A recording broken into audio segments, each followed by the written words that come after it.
जय श्री कृष्णा। आज हम श्रीमद् भगवद गीता जी के प्रथम अध्याय के 41वें श्लोक का शुद्ध उच्चारण करेंगे तथा इसका भावार्थ व्याख्या सहित समझेंगे। 41वें श्लोक में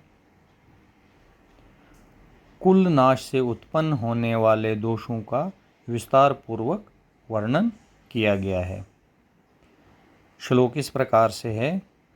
अधर्माभिभवात् कृष्ण प्रदुष्यन्ति कुलस्त्रियः स्त्रीषु दुष्टासु वार्ष्णेय जायते वर्णसंकरः।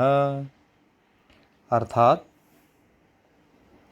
हे कृष्ण, अधर्म अधिक बढ़ जाने से कुल की स्त्रियां दूषित हो जाती हैं। स्त्रियों के दूषित हो जाने पर अवांछित संतानें उत्पन्न होती हैं।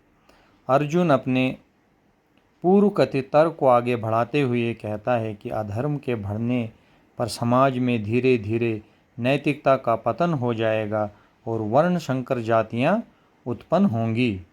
वर्ण एक ऐसा शब्द है जिसका अर्थ विकृत हो जाने से वो आज के शिक्षित लोगों की तीखी आलोचना का विषय बन गया है।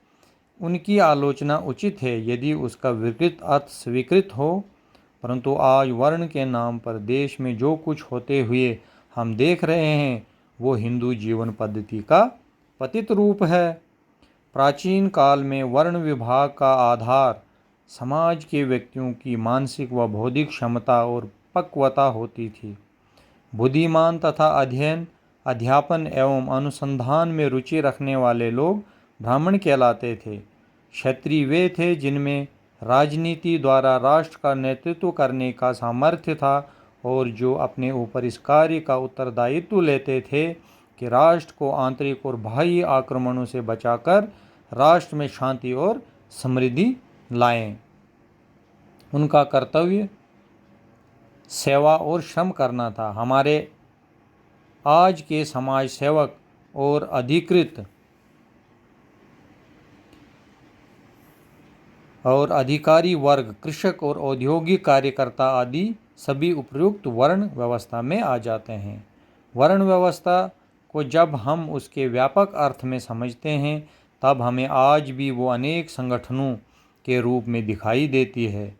अतः वर्ण संकर के विरोध का अर्थ इतना ही है कि एक विद्युत अभियंता शल्य कक्ष में चिकित्सक का काम करता हुआ समाज को खतरा सिद्ध होगा तो किसी चिकित्सक को जल विद्युत योजना का प्रशासनिक एवं योजना अधिकारी नियुक्त करने पर समाज की हानि होगी।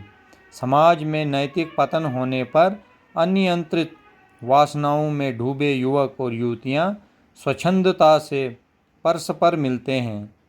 कामना के वश में वे सामाजिक और सांस्कृतिक विकास का किंचित भी विचार नहीं करते। इसलिए अर्जुन को भय है कि वर्ण संकर के कारण समाज और संस्कृति का पतन होगा। इस वजह से अर्जुन जी जो हैं वो युद्ध के लिए तैयार नहीं हो रहे थे। ये भी एक कारण था। जय श्री कृष्णा।